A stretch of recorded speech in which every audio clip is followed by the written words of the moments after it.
Reddit is home to thousands of confessions, and some of them are truly horrific. My name is Inbokshin, and today we are going to be looking at some of the most unsettling confessions on Reddit. You guys really seem to enjoy the last video we did, so I decided to do another one. If you guys are new here, make sure you subscribe. I make a lot of horror content, and my goal is to hit 1,000 subs. I love all of you guys so much, and with that being said, let's get right into the first confession. I stalked him into loving me. From the very beginning, I knew he was mine.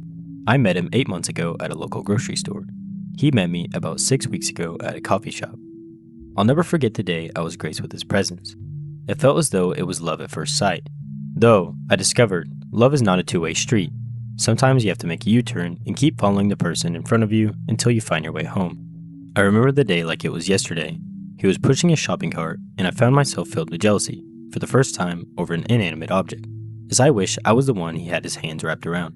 The jealousy only continued to simmer, as I continued to peek through the aisles, watching him as he delicately placed items in his cart. I knew right then and there how gentle and kind he would be, wishing so desperately I was the one he was running his fingers across and picking up.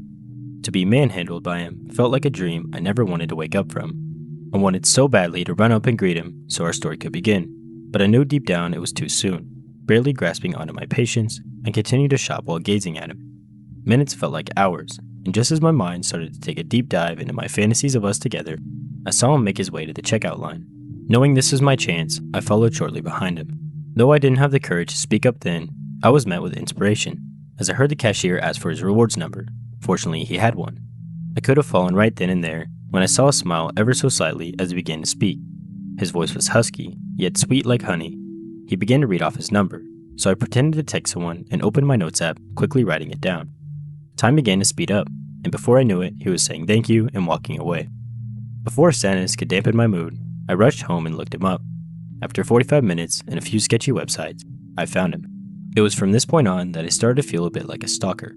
I looked at every photo, found the schools he attended, checked his LinkedIn to see what jobs he worked, and of course, sifted through every follower he had to make sure there was no girlfriend/partners. To my surprise, he was, in fact, single. Even though I knew I was in love, I felt like I was beginning to know too much. I mean, I even found out where he went to elementary school and checked some digital archive library to find all his old yearbook photos, and I was truly in awe. The more I learned, the more I was in love, so I decided to finally try and meet him. I fixed up my social media profiles, changed my academic background to match his a bit, and decided to follow him. It took a few months and hours of perfecting my posts, but he finally liked one of them. I remember my heart almost stopped. I was even tempted to keep note of the day he noticed me, but I decided to play it cool and wait a few hours before DMing him and asking if we've met before, because he looked familiar and I noticed he liked my post. Of course, he didn't remember our first real meeting at the grocery store several months prior, but one thing led to another and we became friends. He would message me memes and cute cat pictures, and I continued to fall in love with him. But things really started to change a few weeks ago when he asked if we could meet up IRL and get coffee. I remember the second time I saw him in person.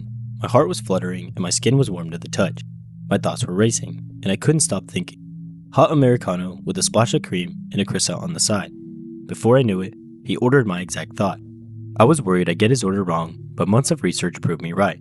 Though, I was happy to discover he actually asked for his croissant heated up, so I want to remember that for the next time too. We got our drinks and sat at the nearest table. He was just as sweet and kind as I remembered him. He even grabbed me a napkin when I spilled my drink a little. We laughed and talked for hours. At the end, he walked me to my car and asked me out again, but in a more romantic way.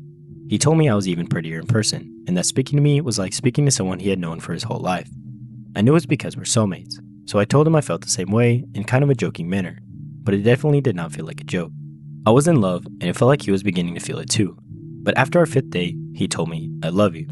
It was better than all the thousands of fantasies. My heart literally felt like it was throbbing. How could one human be so incredible? I wish I recorded it, but experiencing it was so much better. I responded by saying I loved him back, but I feel bad because he doesn't know that I'm not just responding to his "I love you." I really have loved him for almost a year now, but he has no idea. Every sound, movement, and breath he takes, every piece of him I love, and will continue to love because it's him. He finally sees me, and I've always seen him. I feel like a stalker, but I also feel like deep down, this really is true love. One user on Reddit said something that I was kind of thinking. For real, this is female Joe Goldberg shit, and creepy AF. If you don't understand the reference, it's from a show called You, where the main character, Joe, is a stalker. It is honestly crazy to think that they started dating, because if the guy found out what she did, who knows how he would have reacted. Very, very weird, very disturbing. I'm pretty sure I've gotten someone killed. A few years back, I started to get back in touch with some old friends from my college days. One of them happened to be this girl who I knew had a thing for me back then, and though I liked her too, I was in a relationship through most of my college days. But we started to talk again on Skype and eventually started to flirt a bit. This went on for a month or two, and eventually started talking about visiting each other. But as this was happening, I was starting to date this other girl, but I continued to flirt with the online girl. Eventually we talked about doing a bit of a cam show for each other, getting naked and whatnot. She went first. While she was getting naked and masturbating, I took some screenshots, thinking I'd save them for a later wanking session. I did one as well, and eventually I asked her to do it again, and it became almost a regular thing for about 2 weeks, where when we got together online, we'd get naked. It's worth noting at this point that the girl was from Pakistan, and from a deeply religious background, and her family was crazy religious. She was not. She had stopped believing in Islam a few years back, but was afraid to tell her family. So as this went on for a while, I also started to have small trust issues with my real-life girlfriend, who was starting to ask who I was always talking to, and why whenever she got on Skype to talk to me, I was busy. So I came online one day, having had an argument with her and kinda pissed. The girl came online and she went on webcam, but I didn't, saying I was in a bad mood and didn't want to get on the camera. So I asked her to make my day a bit better and get naked. She started to strip but was hesitant, and I started to press her just to get on with it and get naked. She didn't like that and stopped. I got angry and told her to just fucking do it. It's not the first time she's done this, and why is she being so damn stupid? She started saying she felt uncomfortable and was gonna stop talking to me so I could calm down. At this point, I was livid. I told her she better not try and back down from this. Told her if she didn't want me to spread naked photos of her to all her friends on Facebook and to her brother, she better get naked right the fuck away. She was shocked. What do I mean? What naked pictures? She never sent me any. I sent her a screenshot. In the screenshot was the screenshot I initially taken of her, along with the window of her Facebook profile, along with tabs of her Facebook friend and brother with the empty message form up there. I told her, you have 1 minute to start getting naked. She started to cry, but I didn't care, just stressed my point. I uploaded the screenshot of her naked and sent her a link of it, telling her if she wasn't doing it right away, I'd send it straight away. She was shaking and crying really badly at this point, not even bothering to write anything back. Suddenly she walks away from the computer, and I in my anger write some more threads for her to come back. 30 seconds later, she enters the room again. She's not alone. Her mother is there. The girl points at the laptop and her mother starts to read. I can see surprise on the mother's face, and I suppose she reads what I've written. She turns around and slaps the girl, hard. Then she turns back to the computer, and it looks like she closes the lid. She goes offline for a few seconds later. I'm in shock. I don't know what just happened, but I'm starting to think it's nothing good. I start to panic and wonder what the did I just do. I have her phone number, I realize. I give her a call, not sure what the hell I say or do if she picks up. She doesn't. I sent her an email saying how sorry I am, I don't know what got into me, that I regret my actions. Is she alright? No response. Having a bit of anxiety, I get away from my house and go to hang out with some friends, wanting to get what happened out of my mind. The next morning I wake up and I have an email from a police officer asking me to contact him as he has been unable to contact me via phone. I check my phone. Shit, 2 missed calls. I don't call him back. I get into panic mode. What the f***? She called the police? Might not be real, so I decide to look up the email info as well as the point of contact. All real. Shit. At this point, my memory of the day becomes hazy as I was just too much in panic, but I remember trying to be normal and went to cinema with a couple of friends. The following day, I get another email saying that the girl is not going to press any charges. I'm super relieved. Wow, okay, so what happens now? I've been told not to call her again, as this would be seen as harassment and the officer would open the case up, so I don't. A couple of months go by, and I've been thinking constantly of her and what went down. By this point, I've broken up with my girlfriend. I worry about what happened after the connection went out in her room with her mother.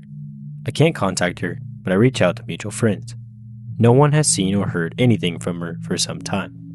Well, that's weird. I tentatively reach out to her best friend to try and figure out if she told anyone. The best friend doesn't know anything. She tells me she moved to Pakistan with her brother and hasn't heard anything from her since. When did she move? 2 months ago. I ask her if she isn't worried. She says yes, but that it's probably because she's in some remote village and just doesn't want to reach out. Or maybe she got married to someone. I ask her about the girl's older brother, and apparently he came back from Pakistan quickly. I start to have a nagging suspicion that something went wrong. I know her brother was one of those extremely religious Muslim men who became offended just seeing Western women in bikini/underwear ads. What would he think if he found out what his sister had done with me? I really start to worry now. 3 months later, and I hear through the grapevine that the best friend is getting married and traveling to Pakistan as well. I reach out and ask her if she can see if she can't find the girl for me. She says sure. 2 weeks later, she returns. I straight away show her an email asking if she saw/heard from her. No, nothing. Apparently, no one had heard from her or seen her. To this very day, 5 years later, no one has heard from her.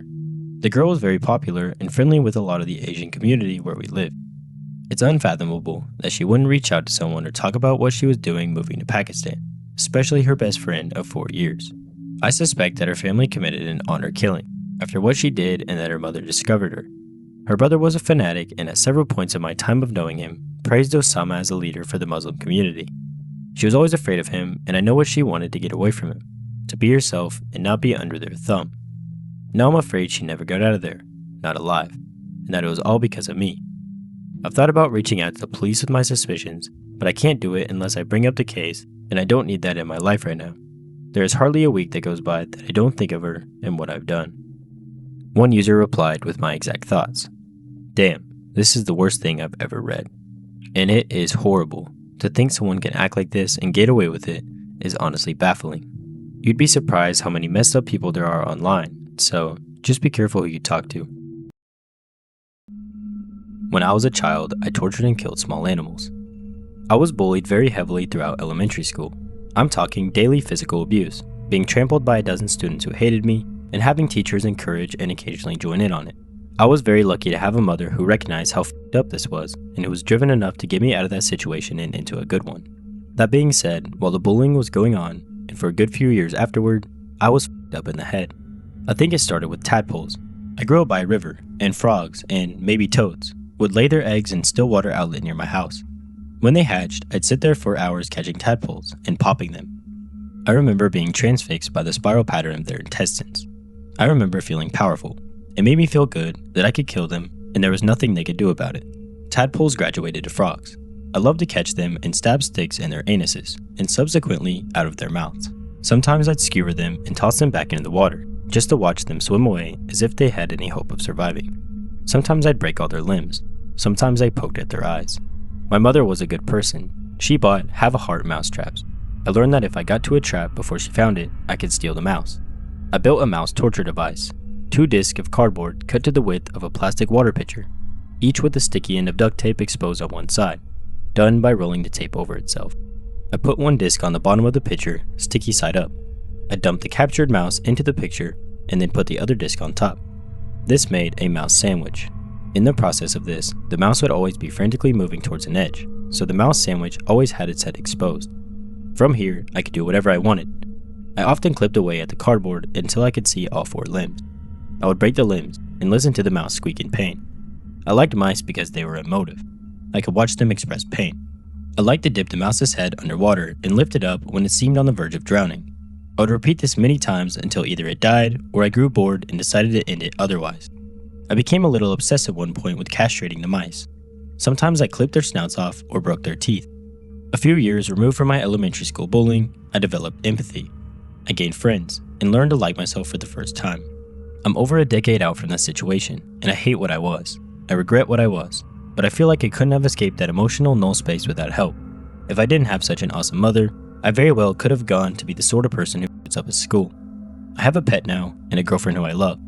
I want to help people, and I am pursuing a career that will help me do that. I hate violence and I hate malice, but I never blame those who commit atrocities. I blame those who are in a position to help or stop violence but don't. I do my best never to be passive. Hatred can't be fought with more hatred. Only love begets love. This has got to be one of the most vile confessions I've ever read. I've never understood how someone could have such a lack of empathy and just be able to hurt animals like that without feeling bad. Pretty awful confession. I am confessing to being a perverted teacher. As a teacher, I had a crush on a student.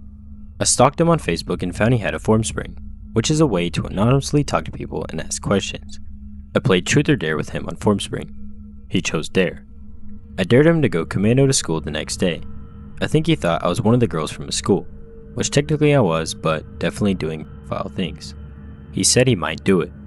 I waited, and at school the next day, I had his crotch. He was wearing gym shorts. I don't think that he had on boxers. I wrote on his form spring that night that I liked his gym shorts. He gave me a winky face and said, "Well, you dared me."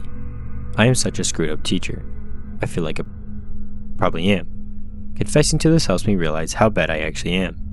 If anyone found out about this, I could get into so much trouble. Who the hell am I?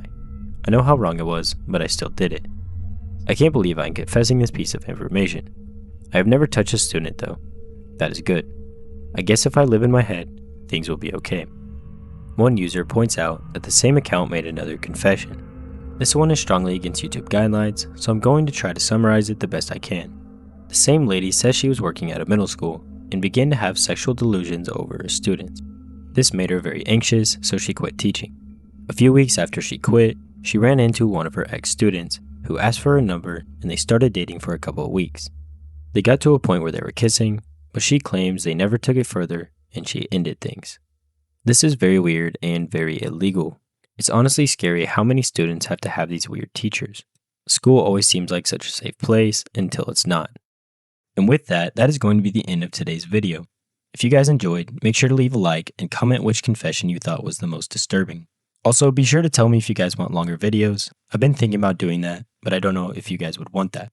I love all of you guys so much, and I will see you in the next one.